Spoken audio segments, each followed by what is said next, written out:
My story begins in the 70s. None of you are going to relate with this, I don't think. I'm looking around. But the 70s, think about Vietnam War, protests in Chicago, and that's where I was living. And I got sick of the whole thing and decided, you know what? I'm going to the country. Well, I went to the country. I went to this little town called Kingston, Illinois. Population 500. Hadn't changed in 20 years.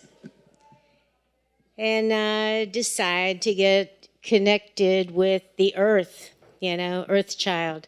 I'm a beatnik. I got the long hair, I got the long skirt, and I'm carrying flowers.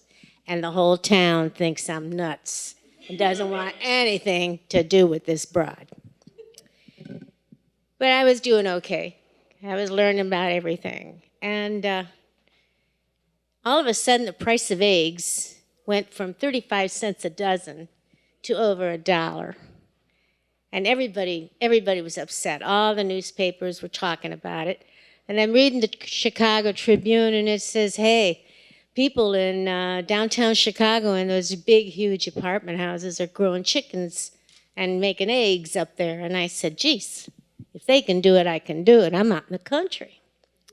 So I go southern Illinois, and I pick up 6 leghorns. That's the white chickens. They bake the best eggs. And the guy says, well, you got to have a rooster. It keeps them happy.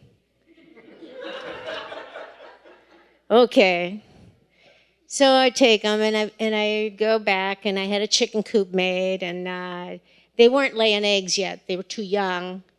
You had to feed them. You had to water them. I bought all this stuff. Cost me over $100 by the time I was set to have a couple of eggs from these guys. And then they started laying, but the problem was the rooster. This rooster would get up at the crack of dawn, 6 a.m., and begin to crow. And anybody that went by that house, he'd keep crowing. In fact, he was crowing about 8 to 10 hours a day, which was my problem. Because unbeknownst to me, it was illegal to have chickens in Kingston, Illinois. So all these ladies that didn't care for me anyway came knocking at my door and said, you got to get rid of those chickens. You're breaking the law. And I said, wait a minute. The guy down the street's got a pig, and the guy up the street's got goats. Oh, well, those are grandfathered in, honey. I said, well, I'll think about it.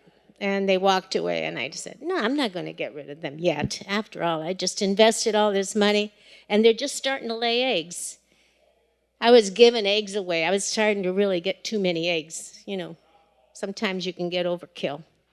But this rooster was attacking the chickens constantly. These chickens were not happy, even though they were laying.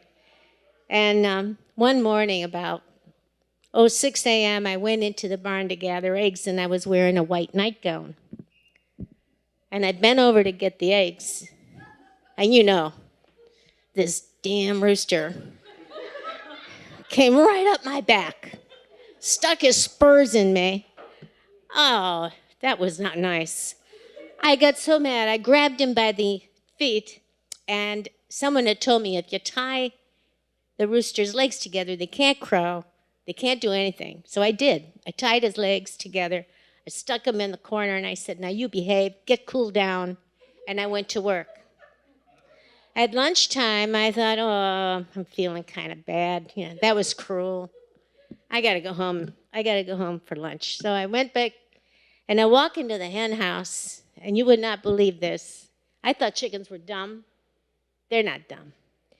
Every one of those chickens were standing in line and pecking on the rooster's head. Honest to God, it was so weird. I thought, oh, wow, oh, this poor thing. Oh, now this is not nice. But it was just so funny to think they would do this. So, okay. I released his legs, and of course, he began to get even. And so that's the way it is in Kingston, Illinois.